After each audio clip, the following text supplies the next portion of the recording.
Belajar, berkarya, dan bercerita bareng Rimuna. Halo guys, hari ini kita lagi berkegiatan di Waduk Samboja. Oh, sekarang namanya Bendungan Samboja. Kita tuh kenalnya Waduk Samboja soalnya. Kegiatan workshop tulis bareng. Jadi guys, kita hari ini ada kegiatan di waduk. Jangan lupa ngetek. Ini ada Mbak Rina di sini guys.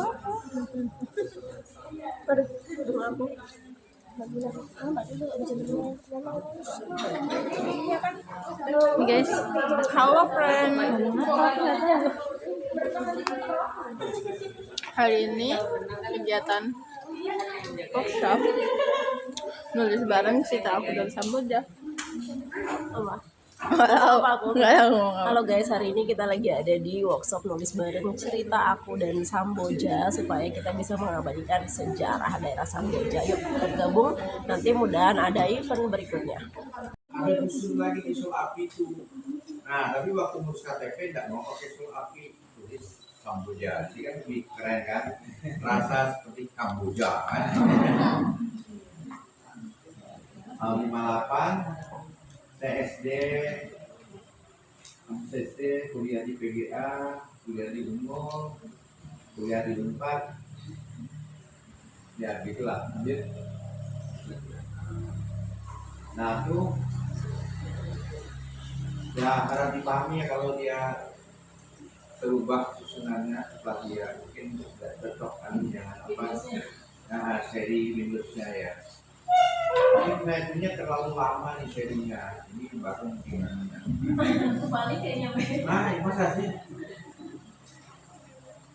Nah itu saya punya media sosial, itu ada emailnya, ada Facebooknya, Facebook itu lapor pernyataan, tapi ada juga Facebook yang pernyataan.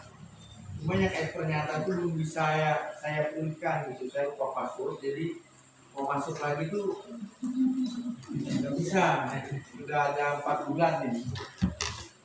Padahal kalau untuk nulis cerita, kadang-kadang saya lebih suka di pernyataan. Karena pernyataan itu saya buat untuk menampung pertemanan yang di luar hakim. Karena yang satu pernyataan itu penuh. Waktu dulu kan nggak lebih dari 5.000 kan. Banyak orang minta-minta. Nah kalau di pertemanan yang dihapus gitu kan ada 1.000 pertemanan. Itu begitu dihapus langsung muncul lagi 1.000 kayak daftar tunggu gitu kan. Nah saya orang yang tidak apik untuk menghapusi yang mungkin ada yang meninggal, sedangkan itu malas menghapusinya gitu. Akhirnya saya bikin satu lagi ketika saya aktif nulis di platform KBM masih yang belum berbayar, nulis di situ karena banyak yang ingin berkenalan. Nah saya suruh mengikutinya di pernyataan. Nah tapi sekarang kalau kita periksa dari di Facebook pernyataan tidak ada postingan terbaru karena memang saya tidak bisa masuk situ. Atau nanti masih cari orang-orang yang bisa memulihkan. Tidak dihack orang, tidak, cuma dia keluar. Nah waktu keluar mau masuk lagi password lupa. Padahal saya tidak biasa lock up ya, tidak biasa, cuma waktu itu terkeluar.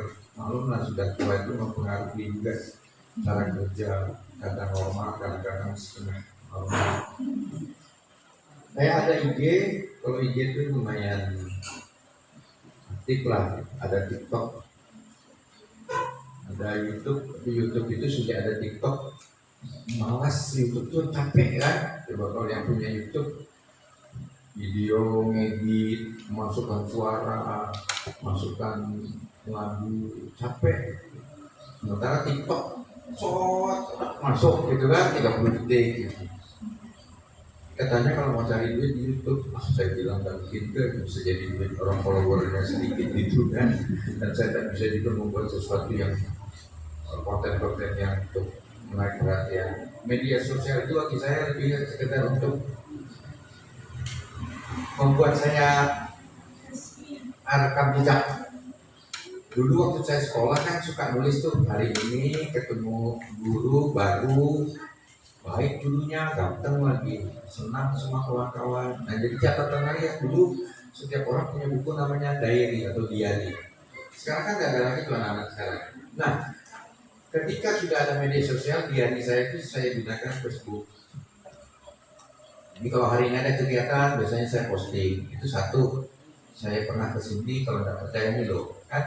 Nah, yang kedua, kalau istri saya bilang, betul, kalau Bapak ke Samboja, jangan-jangan ke tempat Yudhisara. Nah, ini loh gambarnya. Itu, misalnya, Yudhisara mungkin Anda nggak kenal ya, dia memang angkatan. Ini pekerjaan saya sempat di sini, tapi saya sudah pensiun tahun 2018. Lanjut.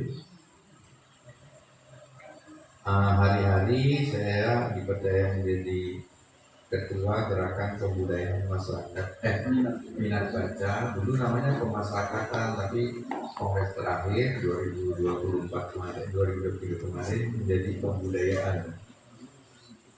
Saya menjadi penasihat di Dewan Pendidikan Kaltim, ketua komunitas jaringan Ikram Wisata, dan ada dua tempat wisata di Samarinda.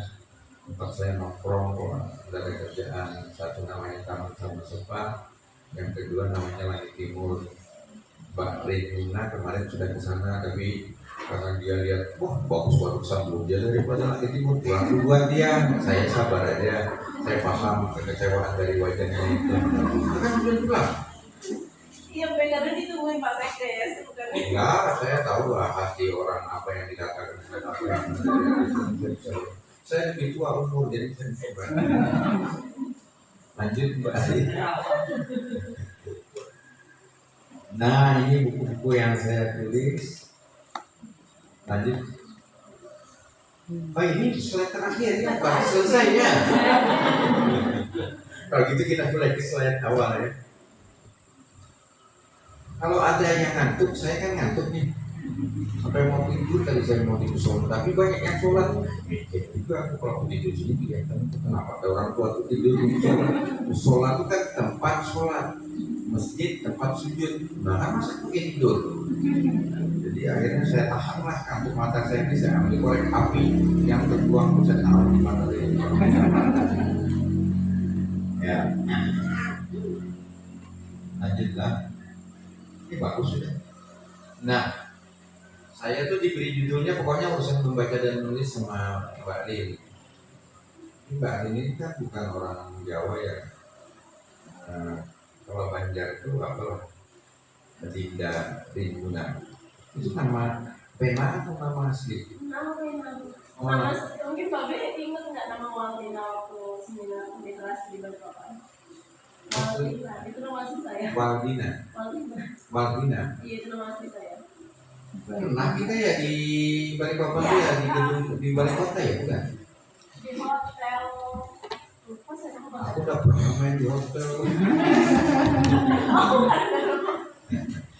Bareng. Mbak Ida ya, bukan? Ida Prasuti, bukan? Bisa apa sih? Ya sudah lupakan saja yang berlalu ya. Tapi saya diminta sekitar membaca dan menulis. Namun saya ingin mengatakan bahwa ketika Allah mengatakan Iqra, bacalah itu sebetulnya kita disuruh menulis, tulislah. Jadi dua itu tidak bisa dipisahkan karena logikanya apa yang mau Anda baca kalau tidak ada yang ditulis. Jadi perintah Iqra itu perintah juga menulis. Jadi kalau sekarang hari ini kita berkumpul di sini, kita mulai belajar atau mungkin sudah menulis seperti Mbak Rin, itu bagian dari kewajiban kita. Dan kita karena itu kewajiban, kalau tidak dilaksanakan berdosa. Jadi ingatlah, saya sudah memberitahu, jadi kalau nanti tidak ada yang tidak menulis, berdosa. Perintah dalam bahasa Arab kalau pakai alif i gitu, itu perintah. Iqra, bacalah. Karena kata dasarnya ada yang dari pesantren nggak? Ada nggak kata-kata? Dari kata dasar qara'a, ya kan? Nah, qara'a yaqra'u yaqra'una yaqra'u, gitu lah pokoknya ya. Nah, jadi kalau iqra itu amr, perintah. Nah, jadi saya ini biarpun nggak pernah orang pesantren, tapi itu perintah. Jadi iktab, kalau iktab apa uktub? Kataba. Kalau iktab artinya atau uktub, tulislah, ya kan? Kalau dia mulai alif itu pokoknya biasanya itu perintah. Ijlis dari kata jalasa, ya kan? Duduklah. Jadi ikro itu perintah, bacalah. Tidak ada yang bisa kita baca kalau tidak ada yang ditulis. Maka itu sama dengan tulislah. Jadi kalau kita melaksanakan pekerjaan menulis untuk sesuatu yang sifatnya baik, berarti kita berpahala. Kalau tidak menulis, malah yang ditulis adalah apa kabar ikam, kalau bisi duit pinjam pam, nah itu kayaknya nggak dapat pahala. Chatting itu kan tulis juga pakai WA, tapi kalau isinya gitu, apalagi kalau di bank, kayaknya udung baru terus yang itu lah gimana juga dapat duit bahasa Banjar, nggak termasuk yang tulislah. Lanjut. Mengapa harus membaca? Pertanyaan kan gitu. Lanjut. Menurut ilmunya, orang yang mudah membaca, orang yang rendah, orang yang membaca itu rendah tersiram Alzheimer. Tahu Alzheimer? Alzheimer lupa atau pikun, menjelang pikun. Jadi orang yang mudah pikun, Anda boleh periksa boleh percaya atau tidak, itu karena kurang membaca. Kalau saya terangkan ini 2 hari 2 malam sih sebenarnya. Beneran. Ada Profesor Dr. Ruslan Abdul Ghani, penasihat Presiden Soeharto di bidang P4. Beliau itu umur 90 tahun, ngomongnya masih bagus dan daya pikirnya, daya ingatnya masih bagus. Kenapa? Setelah ditanya sama wartawan di TVRI waktu itu, di zaman ada TVRI, ada juga sih sekarang. Ini kan sekarang banyak TV, termasuk TV podcast ini. Saya boleh ini Pak, Prof katanya, bisa nggak diceritakan kenapa Anda Prof sampai usia 90 ini Anda masih bisa berpikir cemerlang dan mengingat peristiwa-peristiwa yang terjadi sejak pasca sebelum merdeka sampai sekarang? Membaca. Belakangan baru saya paham bahwa setiap kita punya sel-sel saraf. Tubuh kita ini kan dipenuhi dengan sel-sel. Ada sel-sel saraf memori namanya, sel memori. Sel memori itu bisa mati, bisa hidup. Coba saya tanya pada adik yang berkacamata, namamu siapa? Waktu SD di mana sekolahnya? Di Pandu. Oh Margo, oh nama itu nama desa. Margo. Siapa nama guru kelas 1? Apa? Lupa kan? Nah, itu artinya memori, sel memori yang menampung nama guru itu sudah tenggelam, hilang. Jadi saya kasih contoh. Nama saya siapa? Nama saya belum tahu. Dengar ya, Saprudin Pernyataan. Coba ulang. Pasang telinga baik-baik ya. Saprudin Pernyataan. Coba ulang. Pakai mic. Ya. Udah ngomong aja, kalau enggak masuk enggak apa-apa juga. Ya. Jadi ingat, jangan ada annya. Ternyata ambil aja. Jangan ada. Dari mana kamu tahu? Dari saya kan? Siapa tadi ulang? Ketika dia mengatakan seperti ternyata, muncul sel memori. Paham ya? Sel memori untuk menampung kata Saprudin Pernyataan. Itu artinya sel itu bisa mati. Tadi buktinya dia tidak ingat lagi guru SD-nya. Saya masih ingat guru SD saya kelas 2 itu Pak Usman, kelas 1 itu di luar Bu Pak Jubir, kelas 3 itu Pak Rustam, kelas 4 itu Bu Salbia, kelas 5 itu Bu Sania, kelas 6 itu Pak Usman. Kepala sekolahnya orang Islam. Saya ingat dia lupa. Berarti sel saraf dia itu kenapa hilang? Sel memori itu hilang karena jarang digunakan. Nama saya ini nanti sel memori yang ada di dalam tubuhnya, di dalam otaknya. Namamu siapa? Molly. Tadi aku sudah tanya namamu. Sudah. Nah, sekarang ada tumbuh sel memori untuk menampung kata Molly Margo Mulyo. Nama desanya tadi Margo Mulyo kan? Nah, itu muncul sel memori. Jadi sel memori itu bisa tumbuh, kita tumbuhkan, bisa juga mati. Kalau yang mati itu karena tidak dipakai, tidak distimulus. Kalau saya tanya, kamu berapa bersaudara? Tunggal. Nama ibumu siapa? Kalau sampai dia lupa, bahaya itu.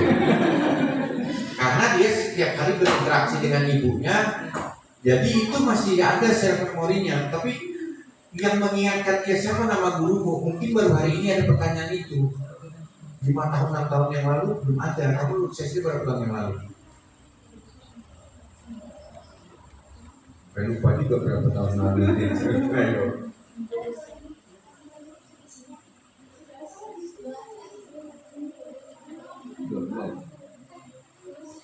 Ya.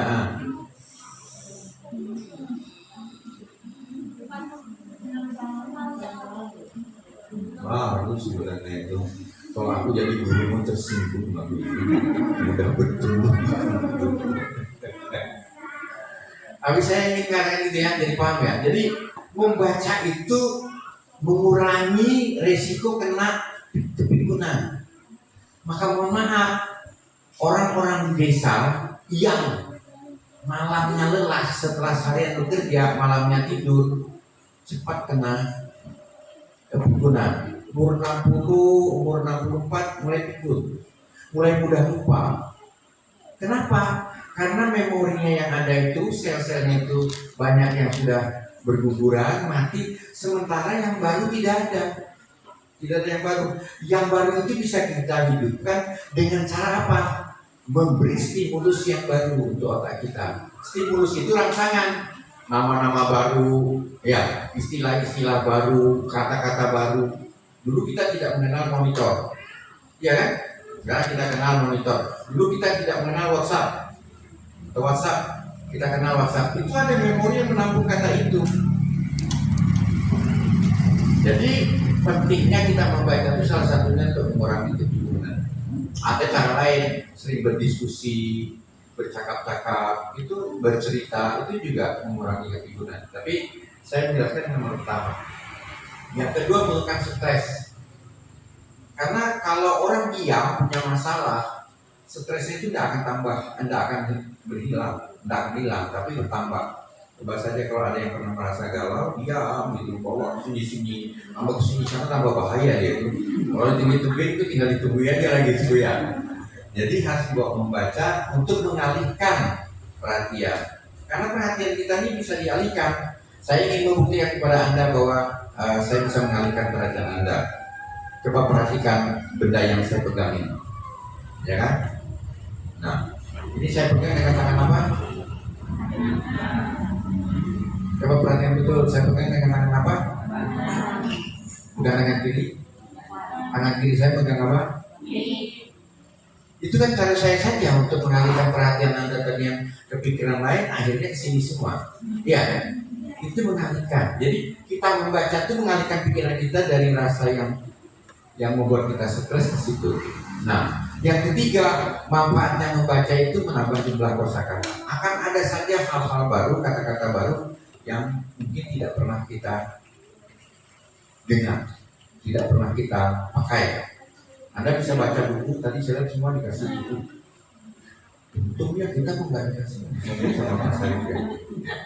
Nah, di situ. Untuk peserta Pak punya dari panitia. Jadi kita enggak. Dan kami semua Pak. Semua yang kasih. Wajar mungkin. Iya, panitia apa ya Pak? Ya, berapa satu? 110.000. Lumayan lah. dari buku saya. Kukira buku itu masanya termahal sudah. Kemarin kan malam saya di Makam Nampel Garden, buku saya itu dibeli 100.000. Kisah-kisah Samarinda Tempo dulu yang tadi ada itu. Ternyata saya bilang itu buku saya yang termahal dari buku saya tadi. Yang termahal itu yang 100.000 itu. Kertasnya art paper gitu kan, dan warna gambar-gambarnya. Tadinya masih ada yang lebih mahal juga ya. Tapi kan buku sejarah, jadi lebih susah ininya. Nah, menambah jumlah kosakata. Jadi kalau Anda baca buku itu, coba lihat judulnya apa itu?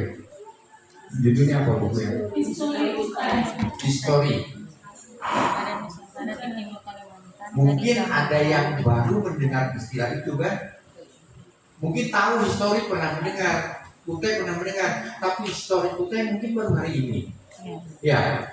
Nah, history Kutai itu kan saya baru lagi tadi, dan itu menambah kosakata yang kita miliki. Lanjut. Nah, menambah wawasan. Baca itu nanti akan bertambah. Gimana sih sejarahnya Kutai? Betulkah? Itu dari kata, mohon maaf ya, di buku itu mungkin ada dikutip pendapatnya Aestrom apa siapa ya, katanya dari petai, dari sebarang sampai si orang Inggris itu kan ya, sampai membuat pihak kerajaan marah gitu ya. Memiliki pemikiran yang luas ya, perspektif ya kan kita baca. Jadi kalau Anda baca itu, pemahaman kita tentang Kutai itu akan bertambah luas. Lanjut. Meningkatkan berpikir. Ya. Kalau kurang tinggi apa gimana? Aku potong. Kalau jangan duit honor aja dipotong.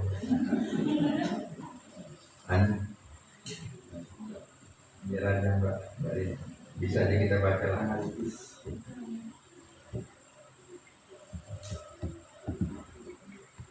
Terus ya, jadi perintah di situ seperti tadi. Lanjut aja. Nah, kalau itu tadi perintah mengapa membaca, hikmahnya itu, jadi jangan biarkan. Kalau ada kesempatan bacalah, apalagi ada buku sudah yang dibagi. Kemudian mengapa menulis? Nah, kita akan lihat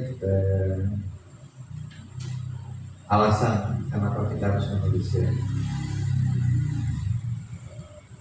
Satu, menulis itu adalah ekspresi diri.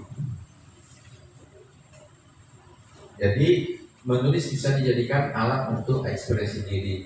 Waktu saya datang ke sini, saya dengar Mbak Rin Muna, saya nulis buku, dapat duit. Yang ditulis itu kadang-kadang ekspresi dari perasaan kita, pikiran kita, hayalan kita. Itulah ekspresi diri. Bayangkan kalau ada orang yang punya banyak ide, gagasan, pikiran, tapi dibiarkannya di otaknya, lama-lama itu bisa berasap. Jadi kalau nanti melihat ada kepala orang berasap, itu artinya dia ekspresi dirinya tidak tersalur isiannya. Maka mulai sekarang kalau ada yang diinginkan, tulislah. Dan nulisnya tuh nggak seribet zaman saya kan. Saya nulis pertama kali itu tahun 75. Baru nulis cerita pendek itu 78. Aduh, betapa capeknya nulis zaman itu kan. Nggak punya mesin tik kan pinjam di sekolah. Jadi saya itu dulu ketua majalah dinding di sekolah gitu. Ada majalah dinding, kita ketik di kertas folio, kita bikin 2 kolom, terbit setiap minggu hari Senin 20 halaman. Nah itu cerita pendek orang atau apapun itu soal kita ketik 2 folio begitu, 20 folio itu. Dan itu Anda bayangkan, di sini kan tidak ada yang pernah mengalami mesin tik ya. Rin pernah ya? Siapa lagi yang pernah? Anda pernah ya? Bayangkan itu suara yang mengganggu itu, yang termasuk suara polusi tingkat tinggi itu adalah suara mesin ketik. Itu suara yang tinggi polusi udara itu mesin ketik sama dengan suara jet. Makanya kalau ada orang ketik di sebelah, Anda perhatikan, Anda dengar di sini. Orang ngomong di sebelah rumah kita nggak dengar. Tapi kalau ada suara mesin ketik, bisa dengar kita malam-malam. itu kan truknya tuh yang gini-gini kan itu kan. Dan itu bayangkan ya kalau kemudian pitanya itu kabur, hurufnya itu nggak bisa dibaca, salah lagi. Nah begitu salah menurut konyol kita ini kan tambah panjang. Dulu ada namanya tipek, mungkin ada yang ingat tipek ya, kayak botol putih digoncang-goncang kan, mau habis ambil bensin, buat bensin, baru di tipek itu. Betapa sulitnya menulis dulu, dan itu sekarang bisa diatasi dengan menulisnya di sini. Cerita saya itu semuanya saya tulis di HP ini, kecuali novel yang Aku Mencintai Kusanuan dan kumpulan cerita Harga Diri. Itu karena Harga Diri itu saya tulis kumpulan cerita pendek tahun 78, 80 dijadikan satu. Yang lain itu saya tulis di sini aja. Nah, sekarang saya yakin semuanya punya HP, dan di HP itu ada yang sudah menulis pakai HP, sudah nyoba tulis, ada nggak kalangan? Lain batin lah, kalau kemarin kan sudah tulis, sudah tulis. Kalau belum ada, coba buka HP-nya, ada namanya notes kan, catatan, ada ya? Kalau ada yang belum lihat, belum tahu catatan, saya beritahu. Kalau dulu materi ini sampai di situ aja sampai berakhir. Ada ya? Warnanya kuning biasanya kan? Nah, kuning. Nah, ini warnanya gini nih kalau di HP saya, mungkin berbeda dengan lain nih, kuning. Makanya warna note saya ini saya letakkan di sini supaya saya mudah nyarinya. Kalau di sini kan kadang banyak nih aplikasi kan, nah saya taruh di bawah sini, kan bisa kita select ke situ. Di situlah saya nulis. Jadi kalau ini saya buka, ini punya saya kan yang kuning ini, saya buka gini, nah ini adalah judul-judul tulisan saya. Nah, banyak kan? Lewat nih, nah itu. Di situ aja saya tulis. Enaknya apa? Tulis di HP. Lagi keluar langsung, maksudku lagi keluar sama cucu gitu kan? Lagi keluar sama cucu saya tidur di tangan saya ini, saya masih bisa nulis. Ini dia tidur kan? Saya lihat sini. Nah ini ada ini buka tadi nah. Aurora menolak 07 Aurora menolak. Ini adalah cerita novel yang KBM, Bu, ada tulisan yang berina KBM. Nah, Pak, sudah saya tulis di KBM. Tapi ini cerita yang tidak tamat di KBM. Jadi kalau misalnya ini tidak tamat, ini kenapa? Kebingungan saya menuliskan ceritanya. Mana lagi ya gitu. Namanya saja cantik sih, nama perempuan itu Aurora. Nama laki-lakinya Satria. Keren juga ya. Baru tahu saya cerita kapan sih. Nah ini ada tanggalnya 8. Ada tuh saya tulis. Nah, jadi saya tulisnya tanggal 8 Oktober 2022. Berarti sudah 2 tahun ya. Nah, tapi ini cerita yang tidak selesai. Tuh judulnya tuh kan. Sampai bab berapa ini? Debur Ombak Satria, bab 8, bab 7-nya Aurora menolak. Dan jelas lagi sudah ini. Nah di sini ada catatan lagi, ada yang dalam teks seperti folder. Ini misalnya Putri Ayu Senja Barat, bab 01. Nah, ini juga cerita yang tidak selesai. Karena tidak bisa menuliskan lagi, kebingungan. Jadi jangan takut menulis tidak selesai, karena ada gurunya, contohnya saya. Ya. Jadi nama ceweknya sudah bagus, Putri Ayu Senja Barat. Nah, aneh kan? Memang saya suka memberi nama begitu kan, sehingga kalau di grup KBM itu ada yang sering, saya suka baca cerita Pak Sabudin, bukan karena ceritanya, nama-namanya aja unik. Jadi kalau orang nggak suka ceritanya, namanya lumayan. Jadi nanti kalau ada yang hamil punya anak perempuan, beri nama Putri Ayu Samboja Timur. Samboja Barat. Nah, Barat kan sudah ada di sini, ada bikin Timur. Kalau Anda tahu tempat wisata saya tadi kan saya perkenalkan Mbak Din ke tempat saya minggu lalu ya, Rupiah. Namanya Langit Timur. Dan Dan orang-orang suka bertanya kalau ada yang kenal atau dia tanya dengan penjaga di situ, kenapa namanya Langit Timur? Nah itu karyawan yang jaga di sana, akhirnya itu orang itu yang punya. Nah saya didatangi tuh sering dengan bapak, katanya bapak yang punya. Enggak, yang punya istri saya bilang gitu kan. Nah Pak, saya bukan mau apa-apa, saya mau nanya aja Pak, kenapa sih namanya Langit Timur? Ya bukan karena bukan langit barat. Betul kan? Kalau langit barat namanya pasti bukan Langit Timur. Jadi kalau ditanya kenapa Langit Timur? Ya karena langit barat Pak, gitu aja. Biasanya ada yang mukanya ketawa, ada juga yang besar orang ini. Orang tanya betul-betul jawabannya gitu. Tapi menurut saya jawaban saya betul kan. Kenapa namanya Waduk Samboja? Karena bukan Waduk Samarinda. Alamnya di mana? Perasaan saya betul-betul. Oke, jadi saya berharap, nah, ekspresi diri berlatih untuk berkomunikasi secara efektif. Betul, kamu tulis itu bisa membuat kita bisa berkomunikasi secara efektif, betul. Karena Mbak Rin pasti waktu tulis ada dialog-dialog ya. Yang ngomong itu sebenarnya Mbak Rin sendiri. Ya, kamu dari mana boy? Misalnya gitu. Apa sih tanya-tanya? Kata si Rina, misalnya sambil matanya mengerling ke arah. Tadi dia tanya kepada boy ya, boy laki-laki ya. Boy kamu kemana aja? Kata Moli, tanya gitu kan.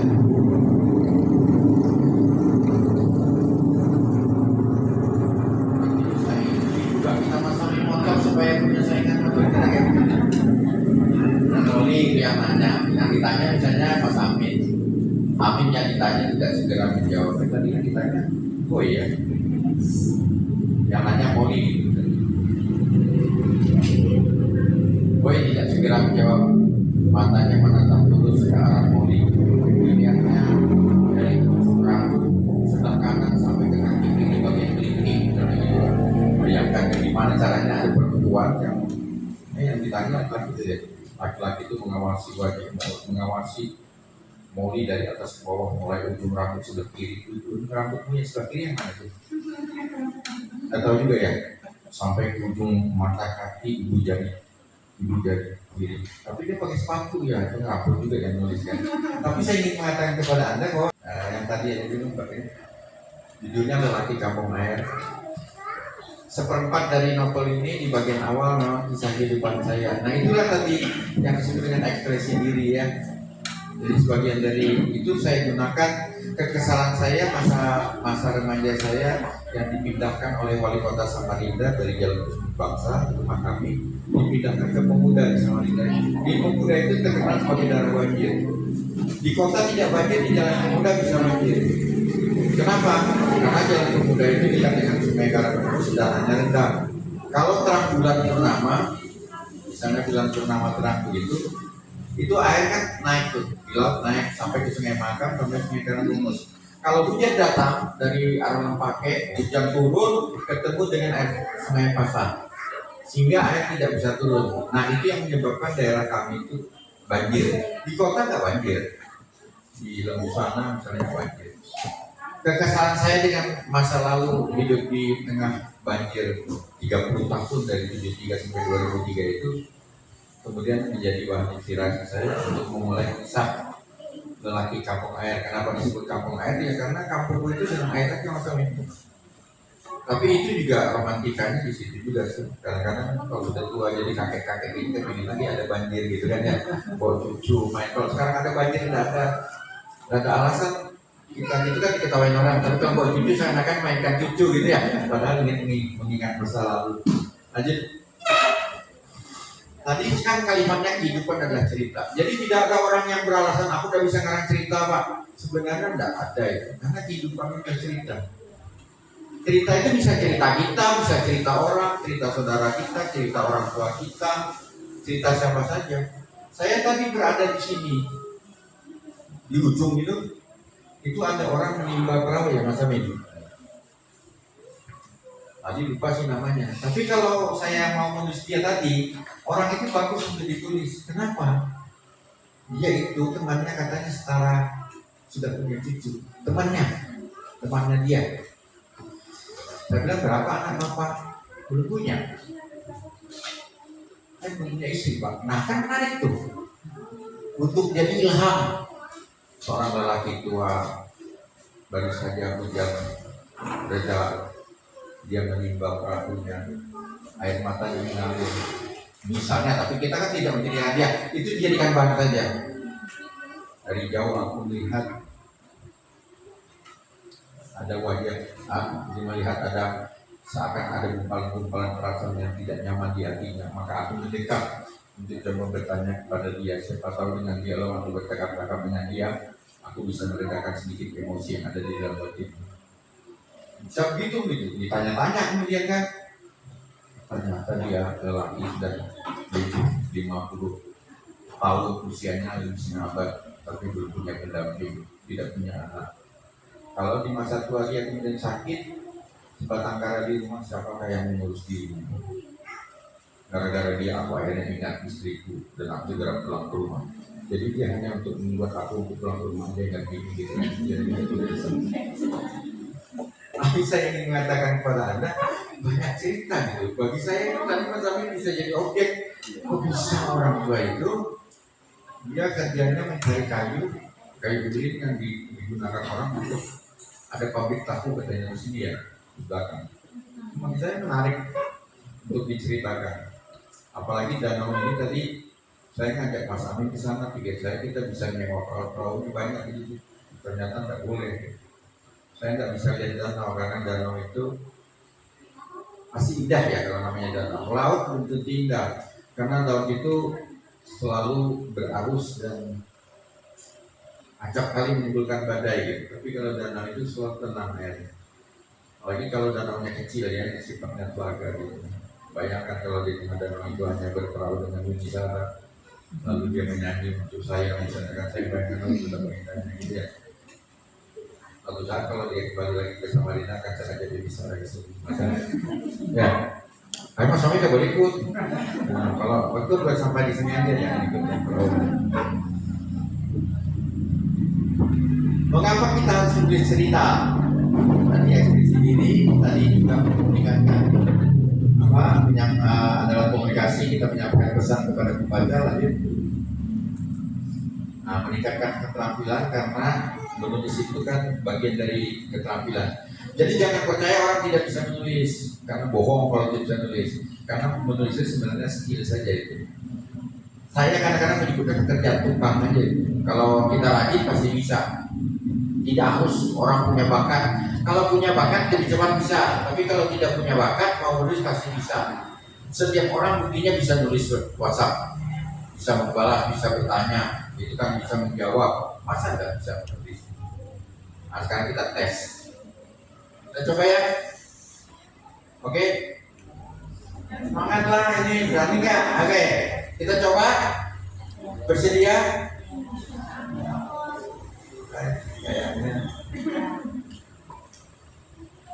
Saya beri kata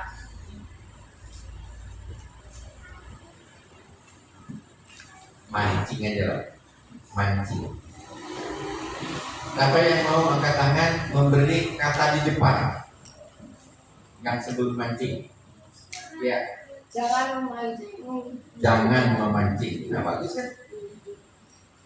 Setelah itu coba cari, jangan ibu lagi, yang belum belakangnya. Jangan memancing keributan. Bagus kan? Jangan memancing keributan. Sampai di situ kita titik atau kita koma? Atau kita biarkan ada tambahan lagi. Setelah jangan memancing keributan, ada tambahan, ada yang mau menambahkan kata? Jangan memancing keributan. Sampai jadilah satu kalimat ini. Atau itu kita beri tanda petik. Tanda petik tahu? Ada seseorang yang artinya mengucapkan kan? Ayo kita bikin koma. Siapa yang ngomong? Kita tulis. Ada yang namakan? Jangan memancing keributan. Koma. Tanda petik. Ada yang mau nambahkan? Misalnya saya nulis, Iya, kemarin aku ke pasar, tapi aku tidak lihat kamu. Kataku kepada Molly. Berarti yang ngomong siapa? Ku kan? Nah ini jangan memancing keributan, koma dalam tanda petik. Bisa tanda seru, tapi kan harus ada yang ngomong. Nah coba tambahin kata supaya kelihatan siapa yang ngomong. Saya kepada Yesus. Anda sudah tadi. Jangan cari yang belum. Ayo. Coba. Jangan memancing keributan. Siapa yang ngomong lah, kamu tinggal nambahin siapa yang ngomong. Adi. Bagusnya kata Adi. Karena kata Adi ini tidak jelas, maka harus ditambah supaya jelas. Kata Adi, bisa nambahin. Jangan memancing keributan. Kata Adi kepada orang tua itu berarti adunya anak muda terakhir juga gitu. Ya, preman berarti Anda apa?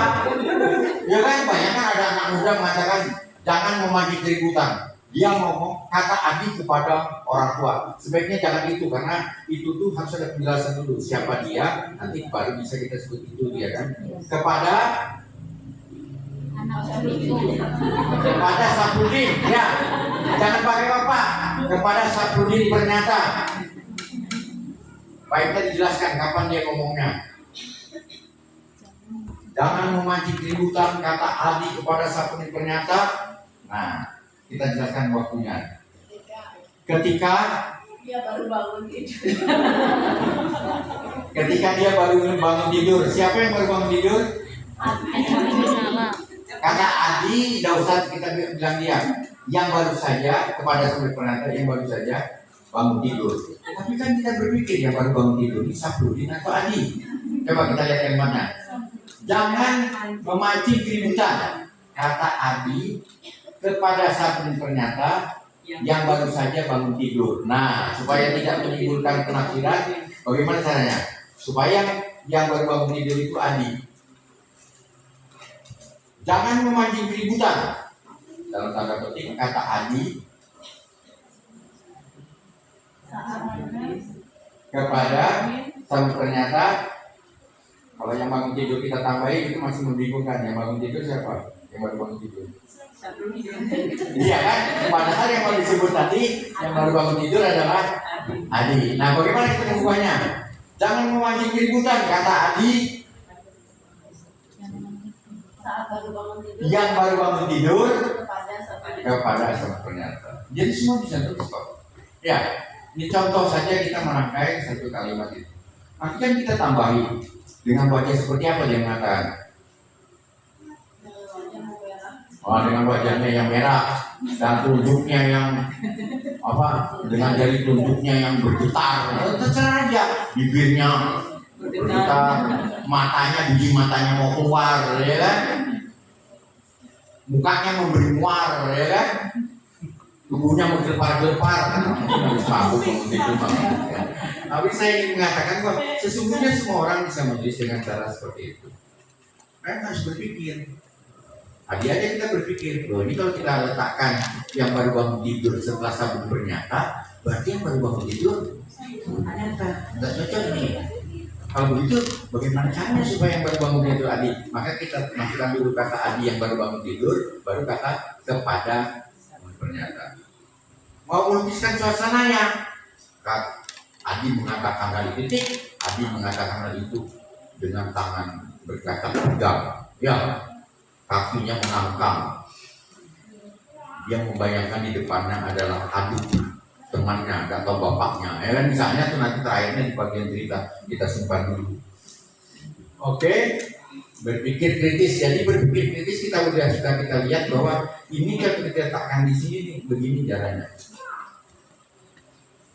Jadi ditafsirkan orang lain, maka kita pindahkan sana. Meningkatkan tata bahasa itu kan pasti kita pikirkan bahasanya tadi. Lanjut. Membangun imajinasi. Nah ini penting. Saya termasuk yang mengidolakan dalam hidup ini agar setiap orang memiliki kemampuan membangun imajinasi. Orang yang tidak membangun, tidak memiliki imajinasi itulah orang yang tipe kopas, copy, paste, niru. Saya mengembangkan tempat wisata Salma Sofa dan Langit Timur itu tidak pakai kopas. Saya pikir berdasarkan cara saya sendiri. Makanya tidak ada di tempat saya gambar bulan, sabit, tempat foto. Tidak ada gambar bintang. Coba lihat di tempat wisata sekarang ini. Bikin bintang, orang foto itu kan ada gambar love gitu kan. Yang katanya Instagramable. Saya nggak mau karena itu sangat kopas. Nah, itu bagaimana caranya kita untuk membuat sesuatu yang tidak sama dengan orang? Kembangkanlah imajinasi. Kalau Anda pergi ke Langit Timur, danaunya kurang lebih ini, lebih kecil dari ini. Di sana ada perahu dua perahu tapi digandeng. Lebarnya 5 meter dari sini ke sana sampai sini. Itu perahunya ada di sini, ada di situ digandeng. Lalu ada sound system, orang bisa berkaraoke selama 30 menit mengintai di perahu itu. Dia joget-joget di perahu itu tidak akan tenggelam. Paling-paling goyang sedikit saja. Kenapa? Karena perahunya dua gitu. Katamaran namanya. Yang desain anak saya. Kenapa bisa begitu? Karena kalau kita bikin perahunya hanya seperti itu, seperti orang mancing, di mana-mana juga ada. Nah, makanya kita bedakan dengan cara seperti itu. Anda bisa lihat nanti di Google Langit Timur, lihat gitu, atau di YouTube Langit Timur banyak yang bikin. Oke lah, ini sudah saya masukkan tadi yang bisa menjadi terapi. Lanjut. Membangun cerita, kita harus menulis cerita itu salah satu hikmahnya adalah cerita itu dapat menghubungkan orang dengan cara yang mendalam melalui berbagai pengalaman pribadi atau misi yang resonan. Resonan itu apa ya? Bergema. Melalui menulis kita dapat belajar tentang sejarah budaya dan nilai-nilai masyarakat seperti buku yang tadi kan itu menulis. Kalau ada yang menulis nanti ada yang tahu. Lanjut. Nah, bagaimana mencari? Nah, bagaimana kita mencari cerita? Jadi ini memang saya tujukan materi ini untuk menggugah kawan-kawan untuk mau menulis ya. Jangan bilang, kita nulis apa? Aduh banyak banget kita lihat tulisnya. Satu, mau nulis apa? Tanyakan kepada diri sendiri. Nulis apa ya? Nulis mamaku aja. Kayak apa sih mamaku datang pertama kali tinggal di Samboja ini? Mungkin begitu Anda. Kenapa ya mamaku bisa kawin? Jadi bapak itu tadi menarik perhatian saya. Bapaknya itu, ibunya orang Jawa Timur. Bapaknya orang Bugis. Ya kan Pak? Tapi Jawanya ngapak. Dia bilang tadi kan, ngapak bahasanya itu bapak itu. Biasanya orang ngapak itu orang Banyumas. Kalau di Cirebon itu orang Cirebon, Kuningan, Indramayu itu kan, dia ngapak. Kenapa begitu? Ternyata pergaulannya dengan orang Sunda di sini. Di sini ada orang Sunda ya? Di sini ada yang Sunda. Oh, Anda Sunda? Oh, Anda ibunya? Oh, guru. Oh, ibu guru. Di mana? Oh, iya aku datang di sini. 35 desa. Beringin Agung. Beringin Agung. Orang Jawa itu namanya Beringin. Daerah transmigrasi, tapi katanya orang Sunda. Takut. Oh di situ ada Jawa. Banyak Jawanya, mayoritas Jawa. Banyak Jawa, orang Sunda sedikit. Campur-campur. Oh ada translokalnya berarti ya? Translokalnya. Jauh dari sini. Lumayan dari Umumnya petani dulu. Sawah peladang. Sawah, beras ya berarti padi ya. Tapi kalau padi sawah itu 3 bulan atau 4 bulan? 3 bulan. Sudah panen ini. sudah panen. Lagi panen. Itu kan kalau lagi bawa. Tracer Pak. Tracer. Dirotok. Pakai apa? Mesin tracer. Namanya? Ada pabriknya gitu ya? Enggak, mesinnya. Oh, pribadi ya? Setiap petani punya. Nggak ngerti kayak apa bentuknya dia. Kalau dulu kan pakai apa pakai kayu kayak gitu. Oh, dulu dipukul aja.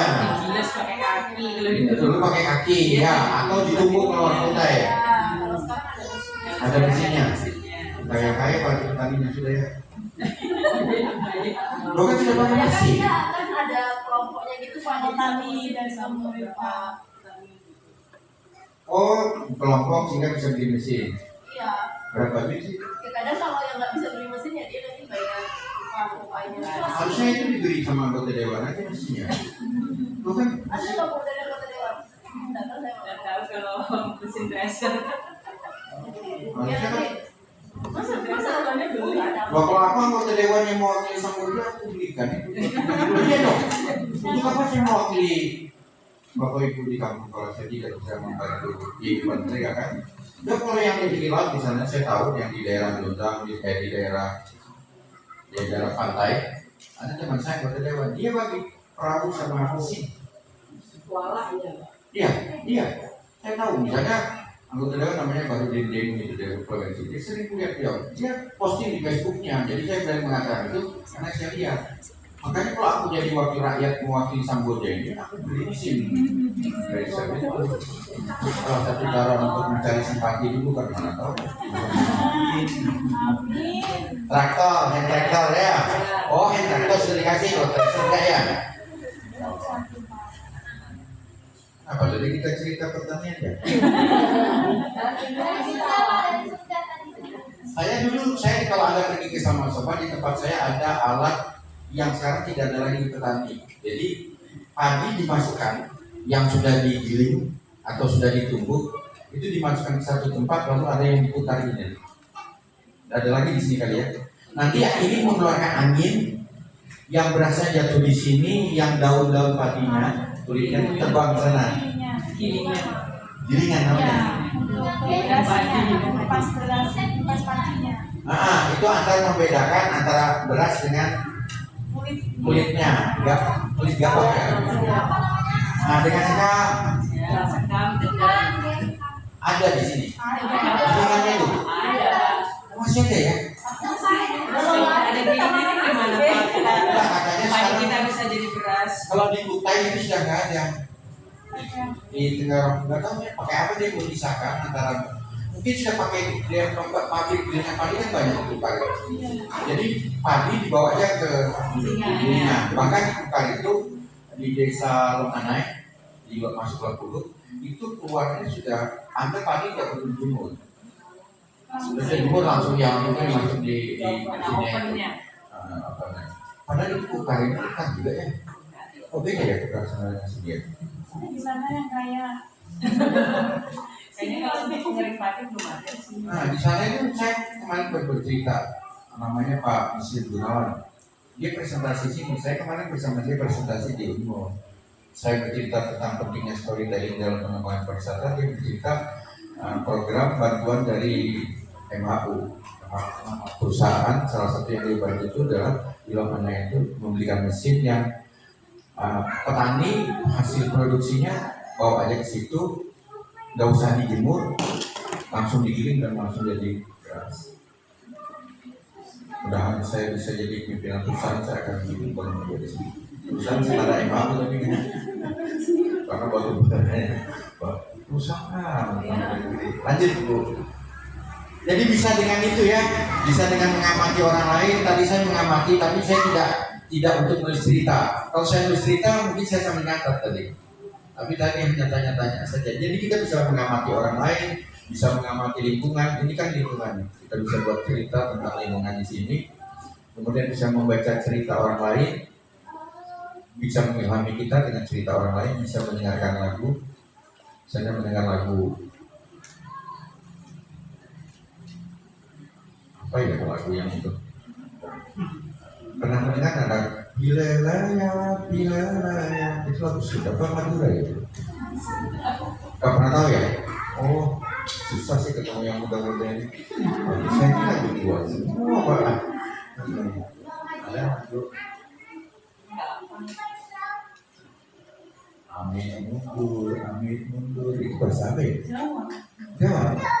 Saya itu lagu saya waktu kecil, 60 tahun yang lalu. Dengan lagu itu saya akan teringat dengan sahabat-sahabat kecil saya waktu tinggal di Samarinda. Nah, lagu bisa membuat kita membuat cerita, karena lagu itu selalu asosiatif. Saya kalau mendengar lagu, katakan salahku pada, itu selalu berderai air mata saya mengingat bagaimana sekian tahun pertemanan saya dengan Yuni Sarai. Dia kalau nyanyi gini, dia ketiaknya dilihatkan itu aneh kali. Dan dia bajunya tidak ada kainnya, dia kayak kemben aja gitu, kayak bahasa Banjar tetapi di dada. Tubuhnya kan mungil gitu kan, dan dia selalu gini. Maksudnya kalau ada saya segera untuk membokong dia gitu, dia bukan katakan salahku kata sama gue. Dia nggak pernah salah sama saya sih, sama Raffi Ahmad saja mungkin sama dia. Itu cara kita untuk mencari cerita, jadi gampang lah kita bisa terpicu oleh membuat cerita hanya karena bajunya warna dia, warna apa ya?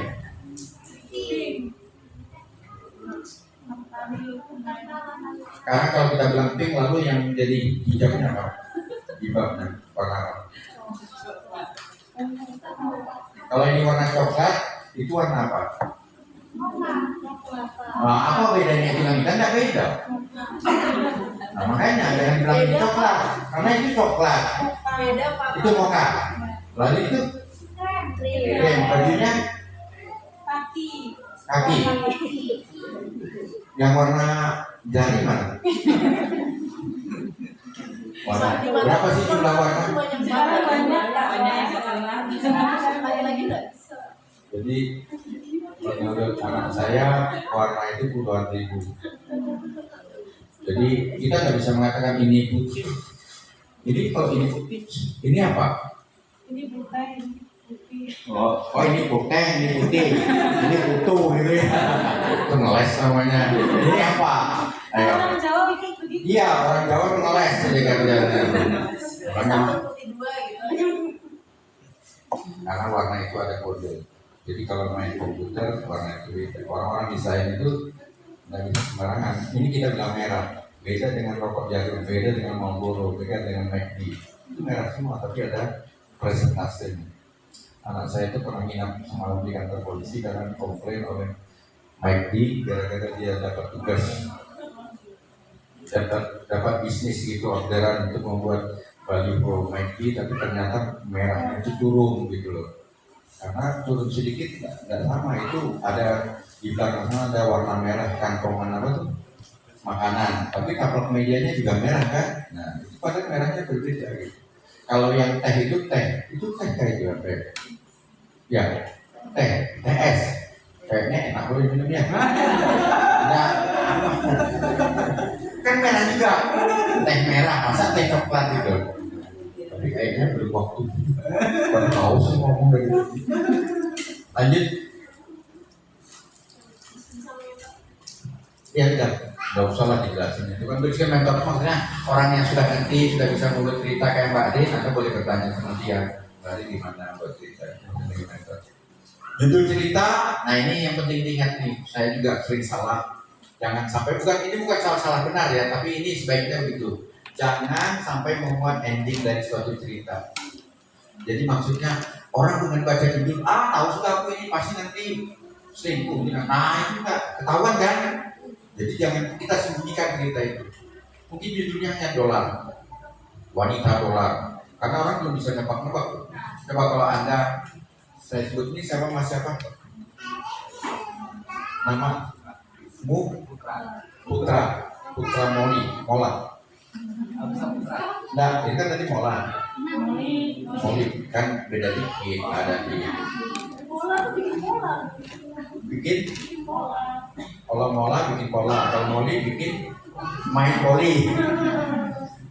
Putra kan?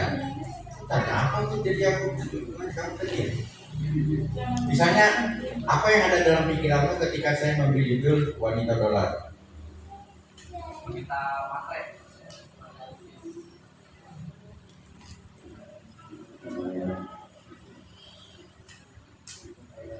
wanita bayaran ada, wanita pebisnis. Jadi kan ada perspektif yang berbeda dari tiga orang ini. Jadi karena tiga orang itu punya perspektif yang berbeda dengan kata wanita dolar, maka itu bagus dijadikan judul. Daripada kita membuat judul orang sudah tahu. Akhirnya atau judulnya akhirnya semua tahu dia sultan, pasti sudah tahu itu. Nanti ceritanya nanti kayak film Korea, ini orang miskin, nanti akhirnya sultan gitu ya. Orang nggak tahu. Nah, jadi bikin sesuatu yang membuat orang belum bisa menebak apa intinya. Mampu membuat orang penasaran seperti tadi. Kalau dianggap dolar itu masih bikin kurang penasaran, kita ganti aja. Wanita apa? Anda punya saran? Wanita apa? Kita ganti kata dolar. Judul pakai wanita 2 kata. Jadi tinggal tahu 1 kata. Wanita malam. Banyak sih itu lagu juga sudah banyak. Coba cari, jangan pakai malam. Karena kita sudah bisa nebak-nebak kalau wanita malam kan. Wanita perkasa bisa juga itu, karena kata perkasa itu biasanya melekat pada laki-laki. Tapi kita sudah bisa menebak-nebak cerita wanita perkasa kalau saya. Coba cari yang kira-kira bukan bisa menebak-nebak. Wanita perkasa itu pasti kita nanti tahu wanita ini hidupnya sedih apa, ditinggal suami apa, tapi dia menghidupi 6 anaknya kan, bisa kira-kira begitu. Coba wanita apa? Wanita panggilan. Masih bisa juga ditebak-tebak kira-kira ya. Walaupun bisa kita bikin plot twist ya kan. Kita bikin judulnya wanita panggilan, tapi cerita itu nanti kita bisa bikin twist bahwa dia keluar malam bukan karena panggilan. Jadi panggil Pak, tapi buat jadi narasumber. Janganlah kalau itu malam. Tapi bisa kita tuliskan bahwa dia adalah satpam yang tugasnya malam, tapi kenapa dia harus wanita? Karena yang dijaganya wanita. Jadi tidak etis kalau satpamnya itu pria, misalnya kan? Karena di toko itu, misalnya toko itu bukan 24 jam. Ada kan minimarket yang 24 jam. Nasibnya misalnya terakhir pada pukul 6, maka yang harus menggeledah karyawan untuk keluar itu harus satpam wanita. Dan dia bekerjanya dari malam, jadi itu wanita panggilan. Orang sudah berpikiran dia keluar malam itu, nanti kita bikinlah ceritanya memang dikondisikan supaya pikiran orang dia adalah wanita malam, bekerja hiburan malam, tapi di akhirnya orang bisa tertangis karena ternyata dia adalah wanita yang terpaksa mengorbankan malam-malamnya itu bekerja demi anaknya, misalnya gitu, demi anaknya pasti sekolah, dan dia ternyata adalah satpam, misalnya gitu kan. Nah itu jika bisa kita bikin judul itu, dan harus sesuai dengan gambaran keseluruhan, tapi tidak mesti juga. Kalau Anda tahu cerita, saya kan suka baca cerita lama ya karena saya tua. Itu saya berkenalan dengan novel namanya Di Bawah Lindungan Ka'bah. Ada yang pernah dengar itu? Siapa yang nulis? Angka. Nah itu kan ceritanya tuh cerita Hamid, dari perempuannya Jainab, Hamid orang miskin, Jainab orang kaya, cinta tak sampai. Akhirnya Hamid itu mati di bawah Ka'bah karena lagi di Mekah kan meninggalnya itu. Jadi buat judulnya Di Bawah Lindungan Ka'bah. Pandurik misalnya, cerita itu cerita percintaan antara Jainuddin dan Hayati kan. Tapi di film Pandurik kenapa? Karena Hayati itu meninggalnya oleh peristiwa tenggelamnya kapal itu dan di rumah sakit meninggalnya. Jadi Hamka tidak mau menggunakan judul Jainuddin dan Hayati, tidak dia membuat judul tenggelamnya kapal Pandurik. Jadi kalau orang baca di awal-awal sampai bab pertengahan tidak berhubungan dengan Pandurik, belum ada disebut-sebut kata Pandurik. Jadi itu dialog itu ya artinya ada tanya jawab. Dan saya banyak menggunakan untuk cerpen pakai dialog itu. Hampir kehilangan suasana kadang-kadang saking asiknya saya buat dialog itu. Bisa dilihat di buku saya namanya Summa Cum Laude. Itu kumpulan cerita pendek. Kalau lihat cerita itu saya lebih banyak menggunakan dialog-dialog.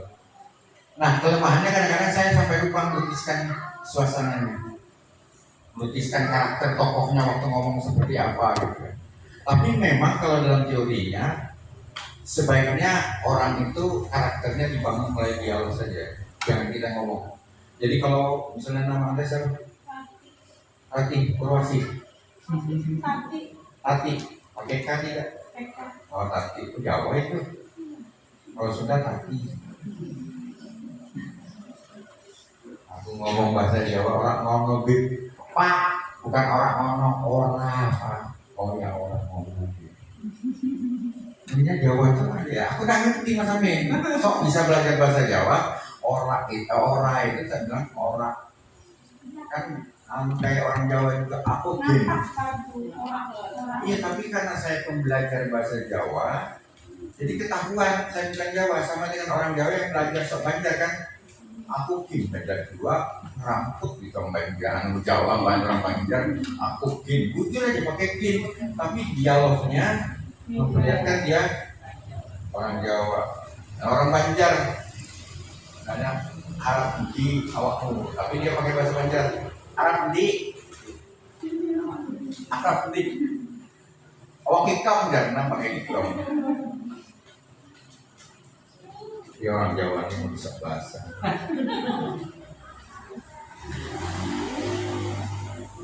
Yang betul ramai, tapi orang Jawanya bilang ramai.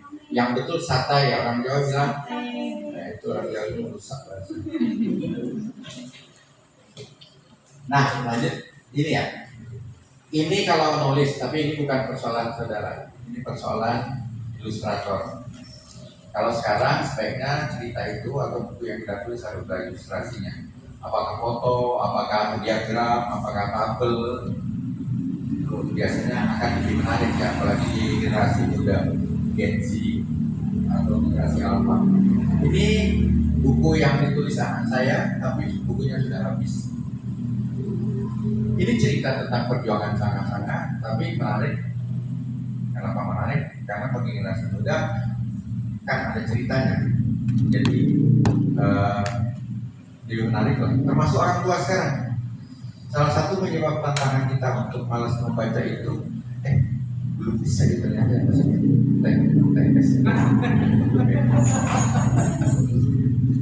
Ada apa? Saya ini ada.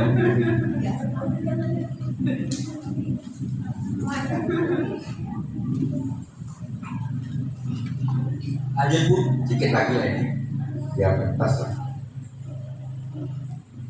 Kalau tidak ada yang menulis Samboja, apa akibatnya? Ya kehilangan. Tidak ada lagi nanti yang tahu Samboja itu apa. Apa kan bedanya Samboja dengan Kamboja? Apa sih bedanya Samboja itu dengan bunga Kamboja? Ada tidak riwayatnya? Kan tidak ada orang yang menceritakan bahwa yang Anda tulis belum tentu benar seluruhnya, tidak apa-apa. Kalau ada orang yang bilang, oh enggak begitu, tulis jangan ngomong, gitu aja. Iya kan? Jadi semakin banyak yang menulis, nanti semakin lengkap. Anda tahu nggak cerita-cerita tentang kerajaan tanah Jawa itu versinya banyak. Versinya banyak. Jangankan yang lama, yang kisah abad ke-18, kisah-kisah baru tentang Supriyadi, pahlawan dari Blitar, itu kisahnya aja aneka rupa itu. Maka itu ada ilmu yang mengajari, ilmu yang membedahnya namanya filologi.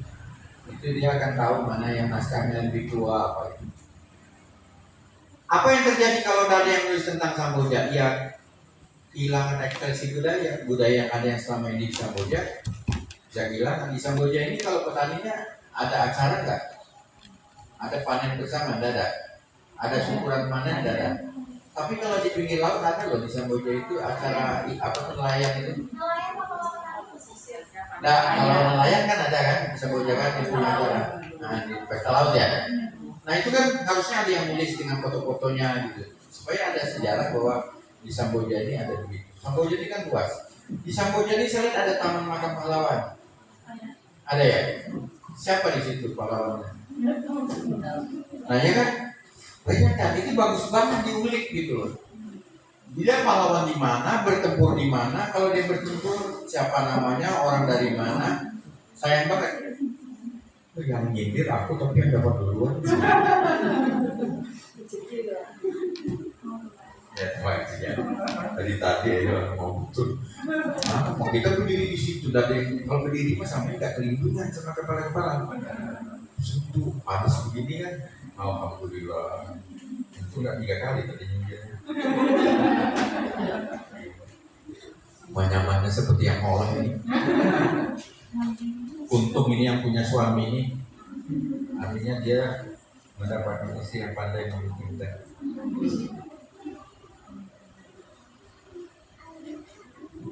Ya, minimnya pengembangan kreativitas dan imajinasi ya.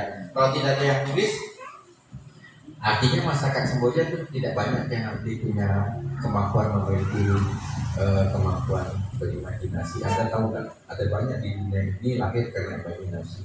Kapal-kapal besar, kapal-kapal wisata itu dari imajinasi asalnya. Ada kapal-kapal wisata seperti hotel. Itu tadinya orang melihat penginapan di darat, kemudian dia berpikir bagaimana caranya kita pindahkan di laut. Jadi orang rekreasi di laut. Ada hotel, ada karaoke, ada bioskop di situ. Dia memindahkan itu berasal dari imajinasi. Orang Indonesia sebenarnya kemampuan imajinasinya sudah bagus. Sayangnya memindahkan imajinasi itu menjadi kenyataan yang tidak sekuat orang luar. Kita buktinya sudah mengenal orang yang bisa terbang. Namanya Gatot Kaca, ya kan ya? Sudah bisa terbang di Indonesia punya Gatot Kaca. Tapi ternyata yang belum terbang itu Spiderman produksinya Amerika ya. Amerika. Kita bisa terbang kenapa? Mungkin nenek moyang kita itu sudah mengajari bahwa Indonesia itu negara kepulauan. Gak bisa jalan darat. Orang dari Belgia, Belanda, Prancis bisa kereta api. Di Indonesia kan tidak bisa. Kalau Kalimantan kan harus naik pesawat atau naik kapal. Jadi kita mengenal angkutan yang sudah bisa terbang, Gatot Kaca tadi. Tapi ya itu tadi kita sampai imajinasi saja, sampai kepada kita. Jadi ya. Lanjut. Habis kan? Saya satu ya. Mas Amen, aku mau selesaikan ini dan aku mohon maaf dulu ini pulang. Isinya Mas Amen sudah nggak ada kan? Ini pulang buat dari itu. Klik aja lah di berikutnya, nggak usah dipikirin.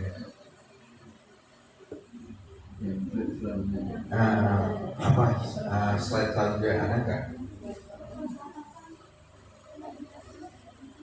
Itu kan bisa kita buat dari cerita kehidupan sehari-hari, budaya dan tradisi. Kalau ada di sini festival upacara adat, kalau ada ya, kalau tidak ada ya itu yang kita bikin. Misalnya tadi orang di sini mungkin ada yang unik, mungkin misalnya apakah ada yang kalau sebelum menanam padi dia berdoa, doanya apa bacaannya? Oh, tidak menarik, kan tidak usah ditulis. Ada lagi yang berdoa Pak, dan itu dia berdoanya di tempat subuh, dan habis itu dia teriak-teriak, misalnya begitu kan, bisa, menarik banget itu. Tapi ada cerita yang menarik dari kawan saya namanya Pini, orang Blitar. Saya Pak pergi ke sawah pukul 2 malam. Kok bisa? Ngapain kamu di sawah? Jaga sawah? Enggak Pak, nanam padi. Kok bisa jam 2 pagi, jam 2 malam, jam 2 dini hari nanam padi? Bahwa saya itu Pak hanya satu borongan 15 kali 15. Ya kan? Bisa dikerjakan siang cuma 15 kali 15. Pak, kalau saya kerjakan siang Pak, nanti tetangga saya ikut. Ya syukur dong, karena ada tetangga ikut. Pak, kalau nanti habis nanam itu tetangga saya dikasih beras. Kalau tidak bisa diupah dikasih beras. Ya tidak apa-apa kan? Dia bantu dikasih beras mana Pak? Buat kami aja makan susah. Itu bisa menjadi awal cerita mula sebuah cerita menarik tentang kawan saya itu bagaimana susahnya dia hidup dan akhirnya merantau ke Sumatera, langsung ke Medan dan sekarang telah di Jogja dan sekarang ada di Bujeri Jawa Samarinda. Karena rumah dia itu di sebuah bukit tandus dan hanya ada rumah kecil, tanah yang lain di sampingnya punya orang. Lalu ada petak di bawah sawah.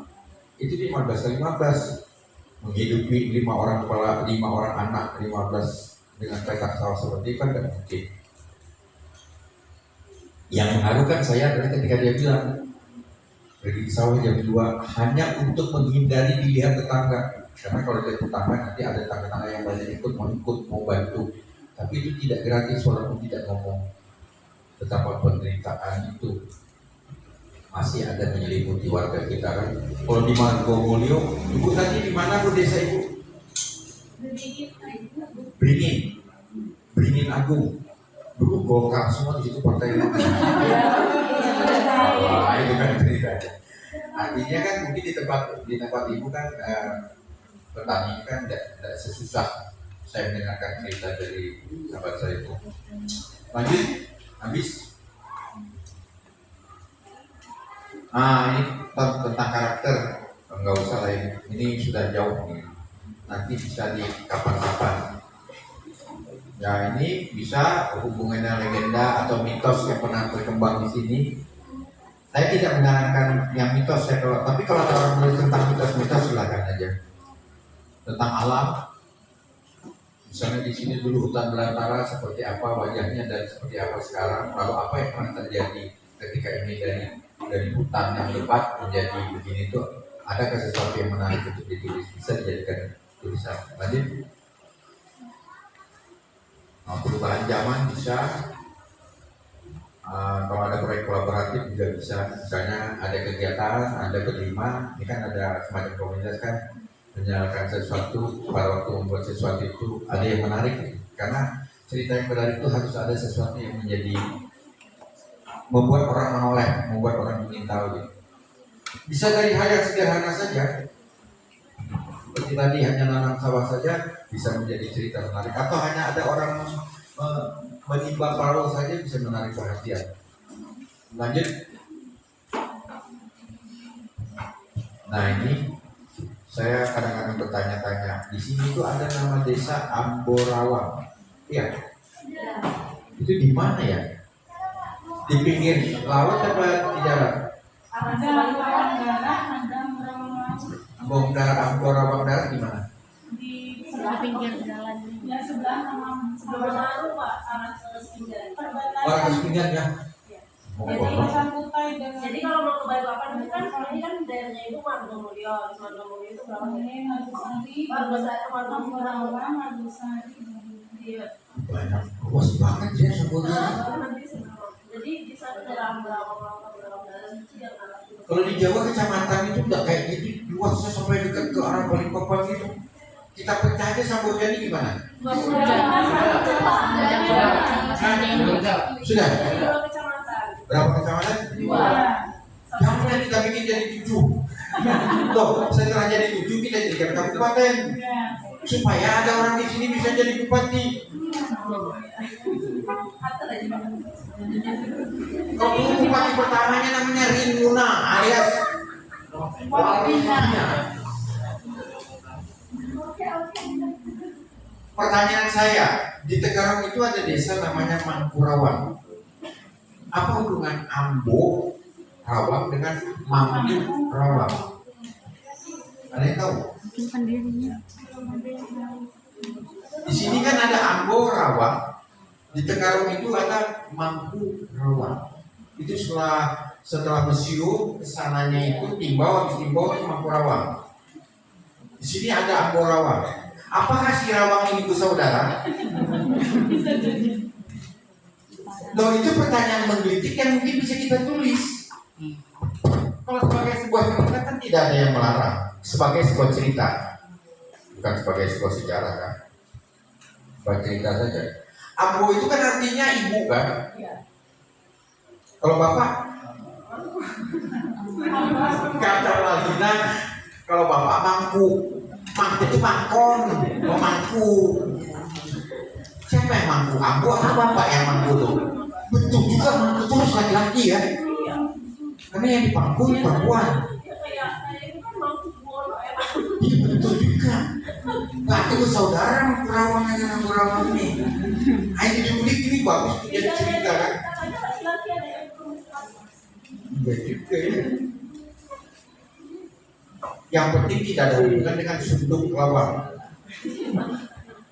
Ada yang tahu sunduk lawang? Arti sunduk lawang ada yang tahu? Sunduk lawang itu anaknya lawang. Lawang itu pintu. Di Semarang ada lawang sewu. Orang Jawa ini merusak bahasa.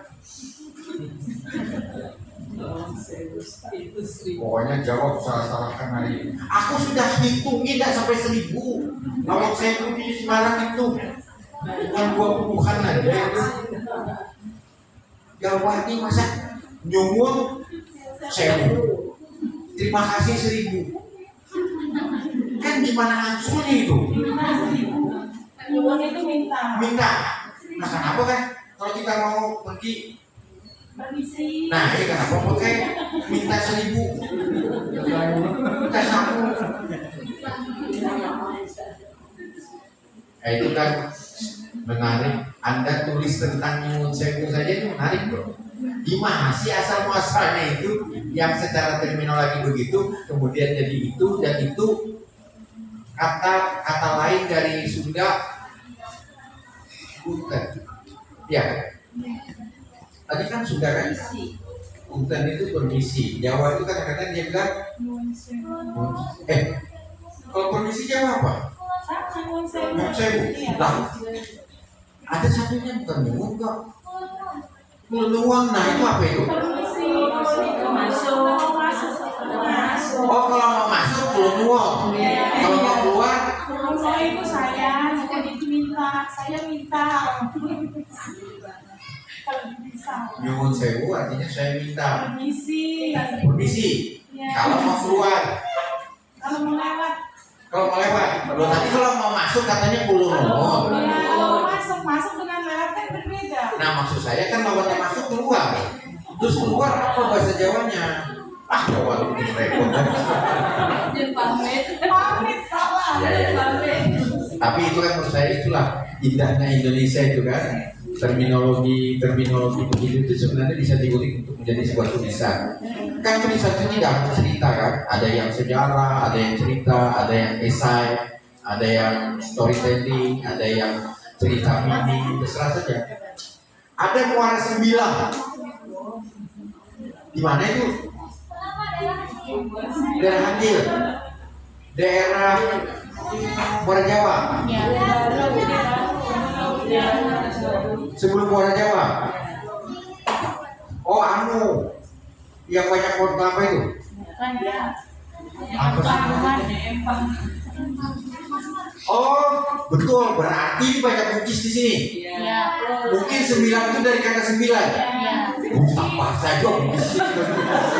Jawa aja. Ya kan? Berarti ada 9 muaranya di situ. Sekarang tambah lagi. Tambah lagi 1.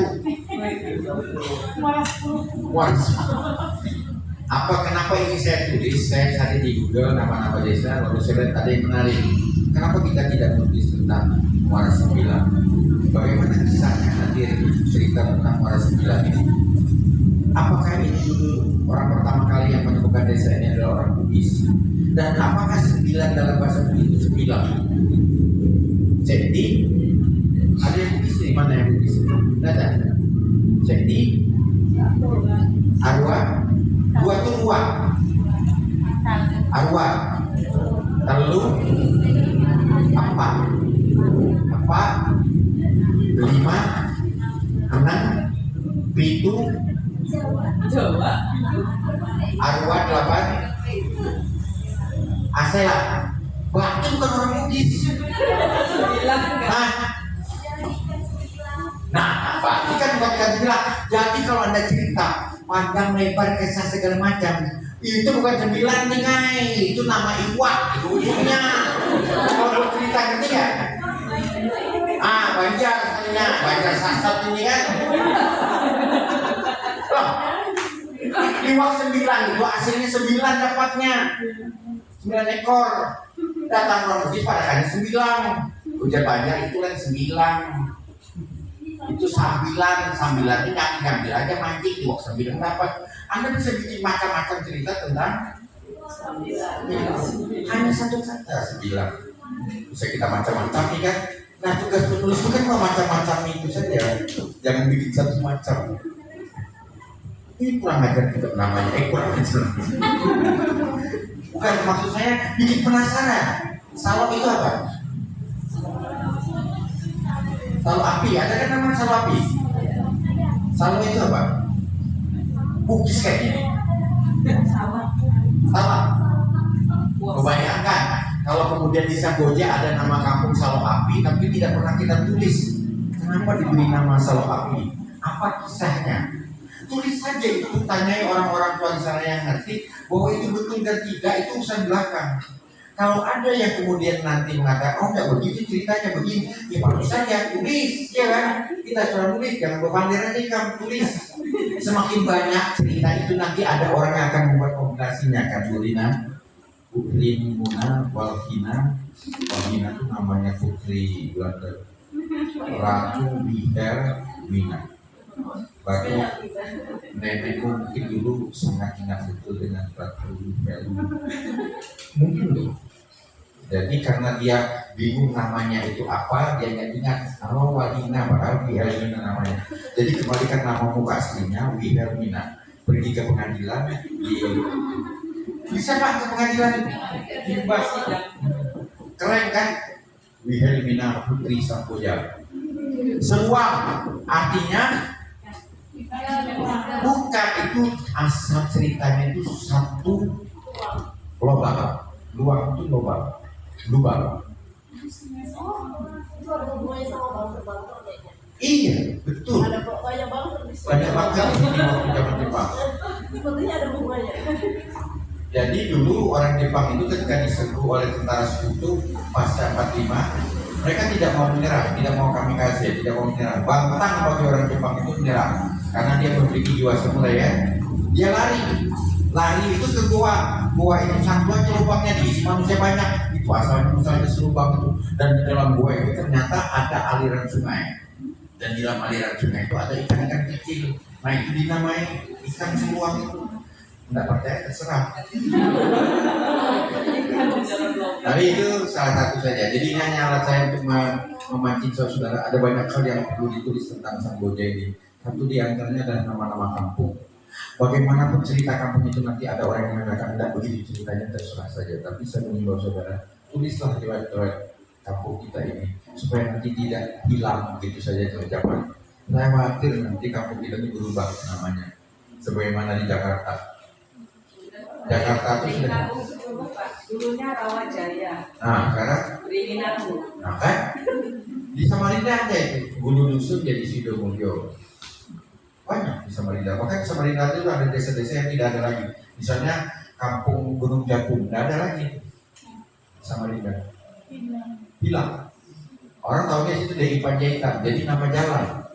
Karena nama kampung itu dulu kan kampung kecil pakai kata kampung. Lalu jadi kelurahan. Ketika nama kelurahan diganti nama lain. Padahal kampung Gunung Jagung itu dulu terkenal karena gula merah yang paling bagus di Samarinda salah satunya dari Gunung Jagung itu. Karena itu banyak pohon aren, ada bukit itu, dan itu banyak.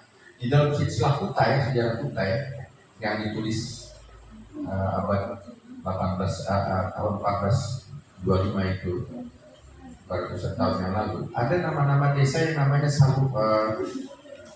Gendang. Masih ada Dondang, ya kan? Ada sanga-sangaan, masih ada sanga-sanga. Ada Mangku Palas, masih ada Mangku Palas. Tapi ada yang namanya Sungai Samir. Saya sedang mencari itu, tidak ada yang namanya Sungai Samir. Ada namanya Merah. Saya perkirakan mana Merah ini? Ada Tanah Merah di Samboja ini kan? Itu kan masuk wilayah kerajaan Kutai itu masa lalunya. Ada Merah saja, ada Kembang. Lalu saya ingat di sana di Samboja itu ada namanya Muara Kembang. Nah, ada kampung-kampung yang dulu tercatat 200 tahun lalu sekarang tidak ada. Nah, ini bisa terjadi di Samboja. Samboja ini ada Sungai Hitam ya? Ada ya? Itu masuk Samboja. Katanya di situ bisa lihat ikan ya. Selalu ada enggak? Ada pulaunya. Saya kira itu selesai ini pakai, ya kan coba klik, betul kan bisa? Udah, terus di bagian terakhir itu ada kok yang dilihatkan, coba lihatkan yang lain. Terima kasih, saya ingat kok, saya ini khusus untuk Anda. Lain terus ada tulisannya. Nah nih, semoga Bapak Ibu selalu sehat dan bahagia.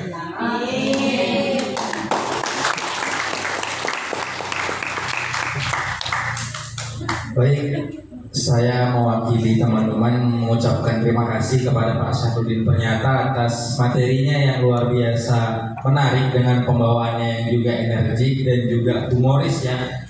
Bisa kita tangkap dan kita cepat mudah mengerti.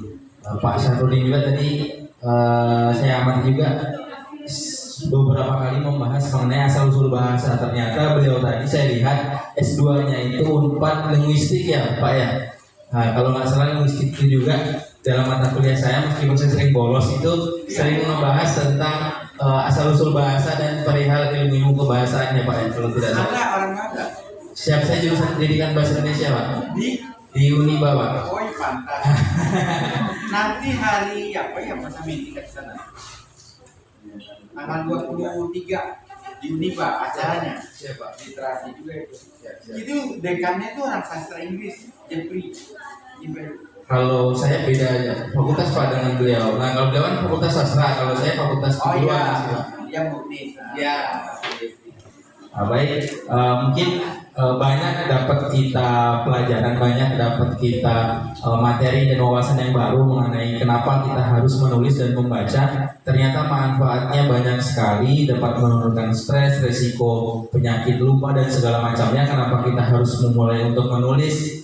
Dari manfaat kita tidak akan hilang dari sejarah hingga manfaat yang lain. Saya kira itu semua perlu kita lakukan. Jangan hanya menjadi materi yang disampaikan Pak Syafruddin hari ini lalu lewat diingatan kita begitu saja esok hari. Tapi coba kita hari ini mungkin bisa mulai menulis entah di WhatsApp, Facebook atau Instagram dari hal-hal kecil, entah kehidupan, entah hari story-nya mungkin. Saya hari ini ikut workshop nulis bareng cerita aku dan Samboja. Lambat launnya mesti kita akan tambah panjang nih update statusnya kan, mungkin bahasanya seperti itu Ibu. Dan teman-teman lain juga yang saya kira masih muda perlu selain kita curhat ke pasangan ya, curhat ke teman, kita juga perlu curhat ke sosial media kita juga gitu.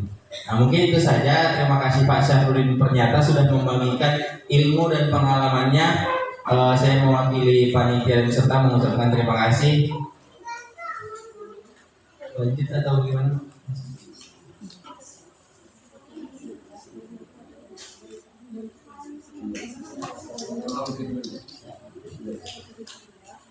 Kalau saya kebetulan sudah zaman saya sholatnya tadi di sini.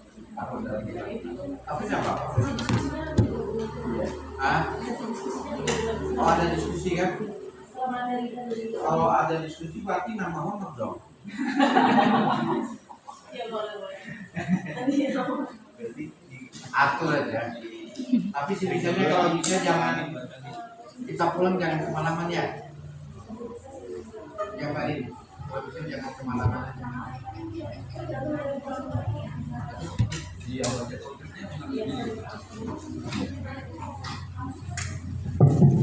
Baik teman-teman, kita sambil coffee break sambil materi aja ya biar lebih padat. Jadi teman-teman boleh ambil kopi atau cemilannya di belakang, dibawa ke depan. Jadi kita langsung ya boleh langsung ambil, nanti taruh di mejanya masing-masing. Terus kita langsung masuk materi Pak Amin. Habis itu kita diskusi.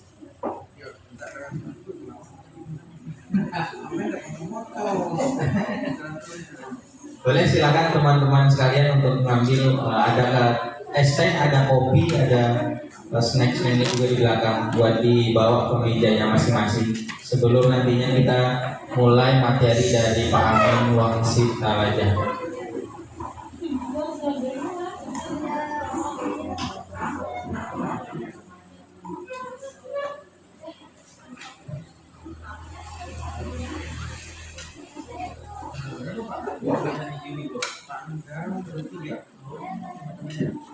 Tiga bulan ini, tapi yang ada itu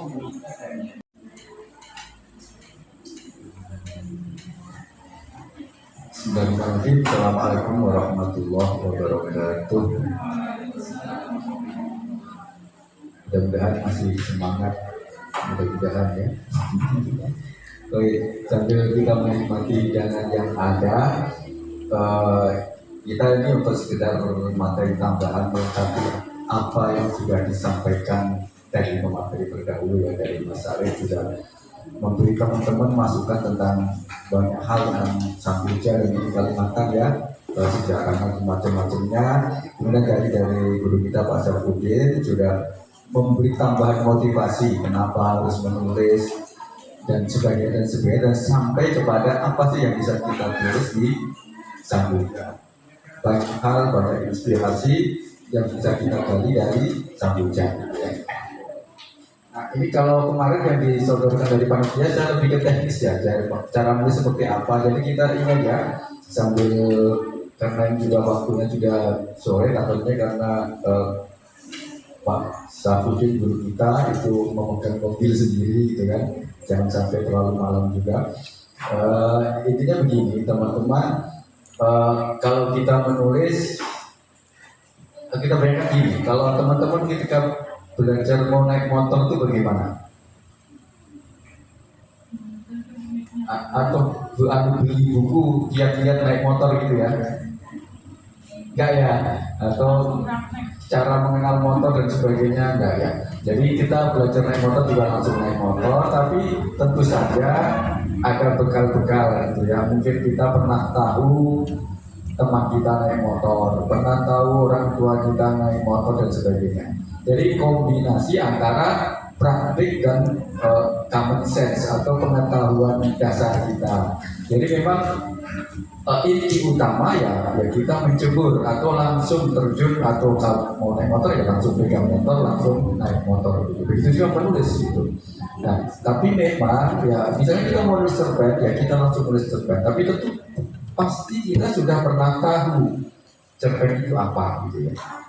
Kalau kita mau menulis puisi kita langsung menulis, tapi kan kita udah pernah lihat, pernah membaca puisi orang lain, pernah lihat puisi itu sepertinya dan sebagainya. Jadi kombinasi antara dari pengetahuan sepintas, kan sepintas kita lihat teman naik motor, dari sepintas kita lihat pernah baca puisi orang lain, sepintas pernah baca cerpen orang lain, sepintas lihat teman naik motor, kita mencoba naik motor, kita punya pengalaman sendiri. Dan ketika kita naik motor sendiri, kita menemukan sendiri apa sih yang bisa terjadi kalau kita naik motor. Kalau misalnya tiba-tiba di depan ada halangan atau apa dan kita merem atau mengerem, kita merasakan sendiri. Dan nanti kita akan menemukan jawabannya, oh kalau saya mengerem harus begini, harus begini. Oh ternyata kita punya pengalaman, kalau kita mengerem langsung di depan, itu akan berbahaya misalnya. Itu kan karena kita punya pengalaman. Jadi ketika kita langsung terjun menulis, ketika menulis cerpen, oh kita baca cerpen orang lain begini. Oh ketika menulis cerpen, oh ini ya susahnya kalau kita mau berdialog gitu. Apa sepertinya gitu. Kalau kita harus menceritakan latar, harus menampilkan perwatakan dan sebagainya, itu dengan menulis itu kita akan tahu sendiri problemnya. Tapi itu juga dari awalnya dari kita membaca kan, kita baca cerpen orang lain, kita tahu oh ternyata cerpen itu meskipun kita tidak mungkin belum pernah pelajaran bahasa Indonesia, unsur-unsur fiksi itu apa, nanti kita baca cerpen orang lain tahu oh ternyata cerpen itu ada tokohnya, kan kita langsung merasakan kan. Di cerpen itu ada ceritanya tentang siapa, berarti itu tokoh. Di tokoh itu berbicara satu dengan lain, oh berarti itu dialog.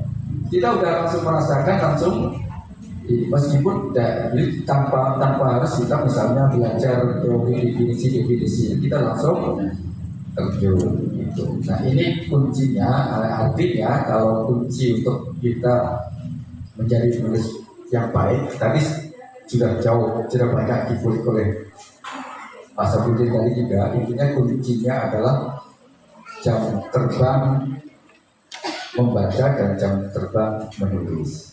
Jadi mau menulis apa cerpen, ya sejauh mana kita membaca cerpen-cerpen orang lain sebagai bekal kita, termasuk tadi cara untuk kita menggali inspirasi dari situ juga, dan sejauh mana kita melahirkan cerpen. Ya, jam terbang membaca dan jam terbang menulis. Makin jam terbang tinggi membaca, pasti pengetahuan kita tentang cerpen pasti akan lebih banyak daripada yang baru. Misalnya ada teman yang baru baca cerpen satu judul, itu pasti kalau kita udah baca 1000 judul pasti lebih punya referensi lebih banyak, gambaran lebih banyak tentang cerpen. Oh, kita tahu ada yang bercerita tentang ini, dia ceritanya begini. Ada yang bercerita tentang ini, ceritanya begini. Nah, jadi dari situ kita akan menulis apa gitu ya. Ketika kita akan menulis misalnya cerita tentang persahabatan, sahabatnya berkhianat. Wah, ini pernah ditulis oleh orang lain gitu. Berarti kita udah punya referensi. Ketika orang lain menulis cara berkhianatnya seperti apa, itu juga referensi. Nah, nanti mungkin kita akan menulis dengan terjun langsung, dengan ya banyak menulis tadi. Makin jam terbang menulis makin tinggi, juga tulisan kita juga akan makin bagus, makin lancar, bahasanya makin lancar, makin kuat, makin berkualitas bahasanya gitu kan. Sama aja juga kita menulis apapun, bahkan menulis sebagai aktivitas fisik. Itu kalau jam terbangnya rendah, kita menulis saja kadang lambat gitu ya. Disuruh menyalin gitu ya, sekedar aktivitas fisik ya, disuruh menyalin itu misalnya. Itu menyalin sama-sama seperti itu, ada yang mungkin 10 menit baru selesai, ada yang mungkin 3 menit atau 1 menit selesai, mungkin karena dia udah sering menulis tangan gitu misalnya. Termasuk ketika menulis di HP juga tergantung jam terbang, udah sering bikin status pasti dia menulis status cepat gitu ya. Yang jarang-jarang respon WA mungkin membalas WA itu bisa 2 menit baru kalimatnya selesai gitu. Nah itu juga, padahal itu hanya aktivitas yang tidak memerlukan pengolahan imajinasi macam-macam banyak. Itu katakanlah aktivitas fisik menyalin itu aja perlu jam terbang, apalagi yang memerlukan berpikir kritis itu tentu lebih kita harus punya jam terbang juga gitu ya. Ya, yang sering saya contohkan misalnya kita mau menulis puisi, sejauh mana kita pernah membaca puisi orang lain. Ya, yang sering saya contohkan misalnya kita menulis puisi tentang puisi ibu. Ketika kita disuruh menulis ibu, kita tulis engkaulah yang mengandungku selama 9 bulan. Berarti ini mungkin jam terbang membaca puisi kita mungkin belum banyak. Jadi referensinya ya ibu yang mengandung kita selama 9 bulan gitu kan. Tidak punya referensi lain. Padahal ini referensi yang sudah terlalu umum, yang sudah dikatakan oleh banyak orang. Jadi kalau kita menulis puisi yang itu juga kita sudah menggarami lautan gitu ya. Jadi dan mungkin karena kita jarang menulis puisi juga, makin kita sering menulis puisi, nanti kita akan menemukan apa yang perlu kita sampaikan yang lebih terseleksi, yang lebih dan sebagainya. Itu ya, artinya kita harus jam terbang praktek dan juga jam terbang mencari itu tadi tambahan amunisi referensi macam-macam dengan membaca, yang terakhir dengan membaca, termasuk tentu saja selain membaca juga misalnya sering jalan-jalan, sering menonton macam-macam dan sebagainya, itu juga bagian yang lain. Tapi membaca menjadi kunci yang sepertinya masih sangat vital, masih sangat penting, fundamental ya. Jadi kita harus banyak baca. Mau menulis cerpen harus banyak baca cerpen orang lain sebagai referensi dan harus kemudian menerapkannya. Artinya praktek menulisnya juga harus sering-sering gitu ya. Setelah kita baca satu cerpen, mungkin muncul ide, langsung kita coba tulis. Atau kita tiru cerpen itu, nanti kan pasti ada yang dari kita. Ketika kita meniru itu nggak mungkin gitu ya. Itu kita akan melatih. Untuk sekedar latihan, boleh kita baca cerpen orang lain, kita buat cerpen yang mirip-mirip itu. Itu untuk proses latihan tidak masalah. Kita bukan sedang menjiplak, tapi sedang proses berlatih. Nah, oke, sekarang kita langsung aja. Kita lebih banyak semacam bermain-main untuk menjadi ya, supaya diantaranya kalau kita menghadapi cerpen orang lain mungkin kita atau kita menghadapi berbagai realitas ketika kita masuk ke dunia proses kreatif itu ada banyak hal yang mungkin kita temukan.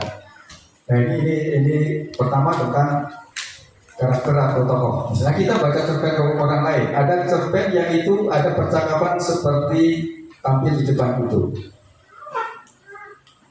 Nah, misalnya ada percakapan seperti itu ya, berapa kau kasihkan Pak? 100.000, 100.000, juga 16 helai pakaian bekas kita. Kenapa 100.000? Apa kau sudah merasa cukup kaya raya dengan gajiku yang hanya 2,5 juta sebulan itu? Jika setiap orang datang minta sumbang atau kasih sekian, dan per bulan kita menerima lebih dari 10 proposal kegiatan, bagaimana kita akan memenuhi kebutuhan keluarga kita sendiri? Misalnya kita membaca cerpen menemukan dialog seperti itu. Kira-kira teman-teman bisa nggak menemukan ada karakter jiwa tokoh itu? Ya, terasa nggak karakternya? Ya, oke. Kira-kira karakter itu ada yang dialog antara siapa dengan siapa? Suami istri ya, suami istri. Kira-kira karakter suaminya apa? Pelit. Oke, karakter suaminya pelit. Atau ada mungkin yang punya tafsir lain karakter suaminya apa? Hemat. Ada lagi? Ya, pokoknya kita bisa meraba sudah. Karakter istrinya? Murah hati, dermawan, macam-macam ya, macam-macam. Intinya ternyata menampilkan karakter juga cukup bisa dengan dialog pun itu bisa. Dan aja kalau kita membaca cerpen orang lain kan, oh jadi kita punya pengalaman, oh gitu toh cara menampilkan karakter. Tidak harus kita deskripsikan, cukup dengan dialog. Ternyata bisa. Nah nanti setelah itu kita bisa coba praktek sendiri. Kita bisa coba praktek sendiri. Bisa tidak kita membuat dialog atau percakapan yang di situ memunculkan karakter dari orang yang bercakap, gitu ya. Kita akan berlatih. Misalnya nanti bisa nggak saya menampilkan dialog, misalnya dari karakter orang yang suka ragu-ragu. Ya, kira-kira dialognya seperti apa? Misalnya yang satu suka ragu-ragu, yang satunya dia lawan dari itu ya. Nah nanti jadi misal ragu-ragu dengan orang yang apa yang maksudnya kalau pasti itu apa? Lawan ragu-ragu itu apa? Yakin ya. Nah nanti kita coba. Atau tetap dengan yang sama ya, karakter pelit dengan murah hati tapi dengan dialog yang berbeda. Itu kita coba lagi. Itu dengan latihan-latihan ya. Kita coba dua tokoh, satu pelit, satu tidak, tapi dialognya berbeda. Atau barangkali tokohnya kita buat berbeda. Itu misalnya kan suami istri, mungkin antar tetangga misalnya, antar tetangga lagi bercakap-cakap. Yang itu kita akan menampilkan karakter seperti ini. Nah, kita coba latih. Nah nanti bisa coba lagi dengan yang itu tadi mungkin.